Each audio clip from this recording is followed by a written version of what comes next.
Post match analysis Lucknow super giant versus Kolkata night Riders. Post match analysis में detail discussion करेंगे match के बारे में कि क्या हुआ, किन फेजेस में कैसे मैच चेंज हुआ, बात करते हैं। सबसे पहले टॉस टॉस जीता कोलकाता नाइट राइडर्स के कप्तान अजिंक्य रहाणे ने और पहले गेंदबाजी करने का फैसला किया।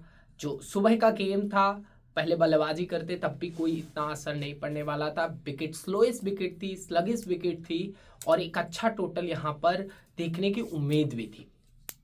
बात करते हैं, लखनऊ सुपर जायंट्स मैदान में आई। लखनऊ सुपर जायंट्स के दोनों ओपनर एडन मार्करम और मिचेल मार्श मैदान में आए। मिचेल मार्श स्टार्टिंग में थोड़ा फंसते हुए नजर आए, लेकिन मार्करम बिल्कुल खुल गए। पहला ओवर वैभव अरोड़ा ने क्या गजब का ओवर डाला। इसके बाद स्पेंसन जॉनसन को लगे हाथों ले लिया मार्करम ने और उनके ओवर में रन बटोर लिए। इसके बाद वैभव अरोड़ा ने दूसरा ओवर भी अच्छा डाला।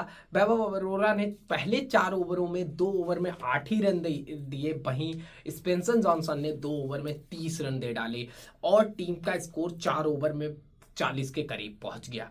इसके बाद हर्षित राणा आए। हर्षित राणा ने अच्छी बॉलिंग करी, वरुण चक्रवर्ती ने भी अच्छी बॉलिंग करी पावर प्ले के अंदर और पावर प्ले समाप्त होने तक 6 ओवर में 59 रन बनाकर बिना किसी नुकसान के टीम का स्कोर चल रहा था। और इसके बाद मिडिल फेज में आ गए। मिडिल फेज में एडन मार्करम और मिचेल मार्करम वहां भी नहीं रुक रहे थे और एक समय टीम का स्कोर 99 पहुंच गया और बिना किसी नुकसान पे।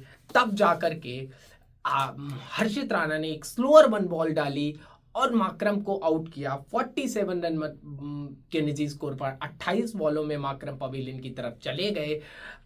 इसके बाद मैदान पे आते हैं इस टूर्नामेंट के सबसे खतरनाक बल्लेबाज निकोलस पूरन, लेकिन उससे पहले खुल चुके थे मिचेल मार्श थिंग्स कर रहे थे, मारते जा रहे थे और वो भी नहीं बकस रहे थे। और साथ में पूरन ने तो मिडिल ओवर में नारायण को लगे हाथों ले लिया। जब नारायण के ओवर में उन्होंने हर तरीके का बदला लिया, वो जो सुपर ओवर डाला था नारायण ने उनके खिलाफ, मेडन सुपर ओवर, या आईपीएल में उनको जो 33 बॉल में 28 की पारी उसमें फंसाया था, हर तरीके का बदला लिया पूरन ने नारायण से। और नारायण ने 3 ओवर में 38 रन खा लिए। इसके बाद पूरन रुकने का नाम नहीं ले रहे थे। मिडिल ओवर समाप्त हो गए और मिडिल ओवर में बना दिए 111 रन 1 विकेट के नुकसान पर। ऐसा लग रहा था कि इस बार हाई टोटल जाने वाला है यहाँ पर।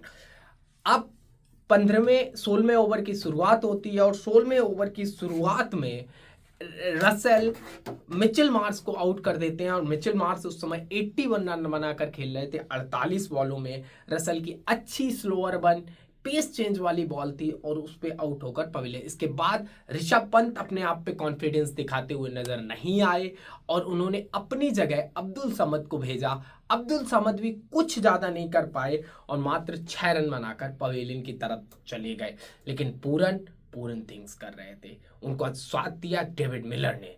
पूरन ने बहुत मारा और पूरन 81 रन बनाकर नॉट आउट पवेलियन लौटे और पूरे 20 ओवर समाप्त हो गए। 20 ओवर की समाप्ति तक 238 रन बना लिए थे मात्र 3 विकेट के नुकसान पर। अगर बॉलिंग की बात करें तो वैभव अरोड़ा ने 4 ओवर में 35 रन दिए, कोई विकेट नहीं हुए। स्पेंसन जॉनसन बहुत महंगे साबित हुए, 3 over 46 run 0 wicket. Varun Chakravarthy wicket नहीं मिला लेकिन अच्छे बॉलिंग करी, 4 ओवर में 31 run. Rana 4 over 51 run 2 wicket लिए लेकिन बहुत महंगे साबित हुए। नारायण ने 3 ओवर में 38 रन, कोई विकेट नहीं लिया। इसके जवाब में कोलकाता नाइट राइडर्स मैदान पे उतरी। 239 रन चेज करने थे उनको। उनके दोनों ओपनर क्विंटन डी कॉक और सुनील नारायण मैदान पे आए। क्विंटन डी कॉक बहुत अच्छे दिख रहे थे और उन्होंने ओपनिंग बॉलिंग को सूतना शुरू कर दिया था, लेकिन फिर आकाशदीप का एक बेहतरीन बॉल पड़ने के बाद थोड़ी सी अंदर आई, पैड पे लगी, अपील हुई, अंपायर ने आउट नहीं दिया। लेकिन थर्ड अंपायर के पास जब गया रिव्यू के रूप में तो वहां पर उनको आउट दे दिया गया और क्विंटन डी कॉक की पारी पावर प्ले के अंदर ही समाप्त हो गई 15 रन बनाकर 9 बॉल में। इसके बाद आते हैं रहाणे 3.0। रहाणे पता नहीं क्या बल्लेबाजी कर रहे हैं और उन्होंने टारगेट किया 57 मीटर वाली बाउंड्री को और वहीं छक्के मारने शुरू कर दिए। नारायण को भी पिछले कुछ समय से लोग फ्रंट आर्म आगे बॉल कर रहे थे। इस बार शॉर्ट पिच बॉल हुई रहाणे को और रहाणे मार रहे थे। आवेश खान को मारा, आकाशदीप को मारा, हर और शार्दुल ठाकुर को भी मारा बिल्कुल। और पावर प्ले में रख दिए 6 ओवर में 90 रन और 1 विकेट के नुकसान पर, जो क्विंटन डी कॉक का गिरा था। इसके बाद मिडिल फेज आता है। मिडिल फेज में गेम को कंट्रोल किया लखनऊ सुपर जायंट्स ने। पहले राठी ने विकेट लिया सुनील नारायण का। सुनील नारायण 30 रन बनाकर खेल रहे थे 13 बॉलों में। उन्होंने माकरम को कैच कराया और फिर उन्होंने सेलिब्रेशन किया। इस बार उन्होंने डिफरेंट सेलिब्रेशन किया, अपने जो नाम था वो लिखा। इसके बाद वहां पर ऐसा लगा इस बार बीसीसीआई फिर इन पर फाइन मारेगी कि नहीं, ये देखने वाली बात होगी। इसके बाद रहाणे और वेंकटेश अय्यर ने एक शानदार साझेदारी करी।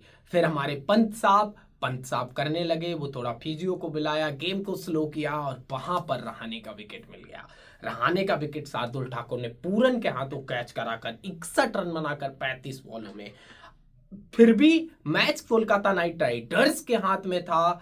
केकेआर मैच में बना हुआ था क्योंकि वेंकटेश अय्यर के साथ रमनदीप ज्वाइन कर गए थे। वहां पे शायद एक मिस्टेक कर दी, वहां पे रिंकू सिंह को भेजना चाहिए था। रिंकू सिंह अच्छे फिनिशर हैं, रमनदीप सिंह भी पवेलियन चले गए और उनके साथ साथ में प्रेशर में आकर के अय्यर भी आकाशदीप का शिकार बन गए। 45 रन बनाए 29 बॉलों में और टीम अब बहुत डिफरेंट सिचुएशन में आ गई थी। लेकिन 30 बॉलों में 70-80 रन ही चाहिए थे। आंद्रे रसेल को ठाकुर ने 5वीं बार पवेलियन भेजा अपनी शानदार बॉल के साथ। जो बॉल थोड़ी सी स्विंग हुई, स्लगिश हुई, अंदर आई और माकरम को कैच देकर पवेलियन चले गए। 7 रन बनाए 4 बॉलों में।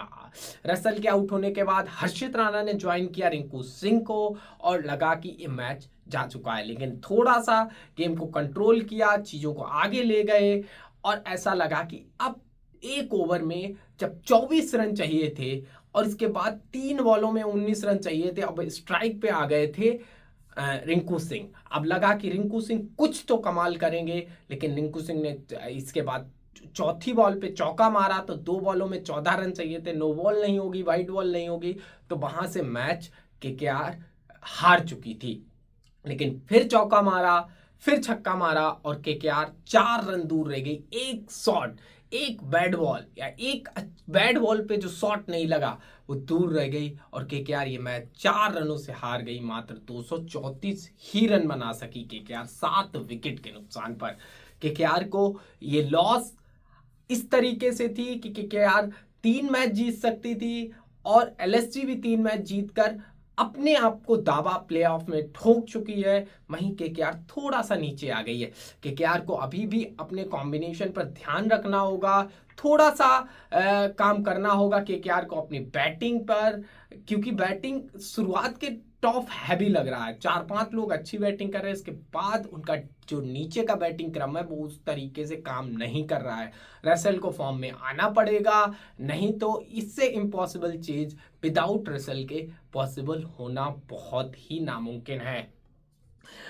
अगर ये पूरा सिनेरियो रहा मैच का post match analysis. Game changer की बात करें तो गेम चेंजर रहे निकोलस पूरन। एक बार फिर निकोलस पूरन भाई व्हाट अ बल्लेबाज, किसी भी पेस पे दे दो वो बल्लेबाज अपने पेस पे बल्लेबाजी कर रहा है। शायद ये पूरे मैनेजमेंट का जो ऋषभ पंत, जहीर खान, जस्टिन लेंगर का एक बहुत बड़ा मूव था कि इनको नंबर 3 लाना, क्योंकि बाकी टीमों ने इनको यूज किया है as a finisher. As a finisher ये इतना अच्छा नहीं करे, लेकिन नंबर 3 पे आकर के उन्होंने जो कमाल धमाल मचा रखा है वो हो सकता है कि एलएसजी को आगे ले जाने में मदद करे। ये पूरी रही मैच एनालिसिस। अगले ऐसी और वीडियोस के लिए प्लीज मेरे चैनल को सब्सक्राइब करें, लाइक करें और बेल आइकन का बटन दबाएं।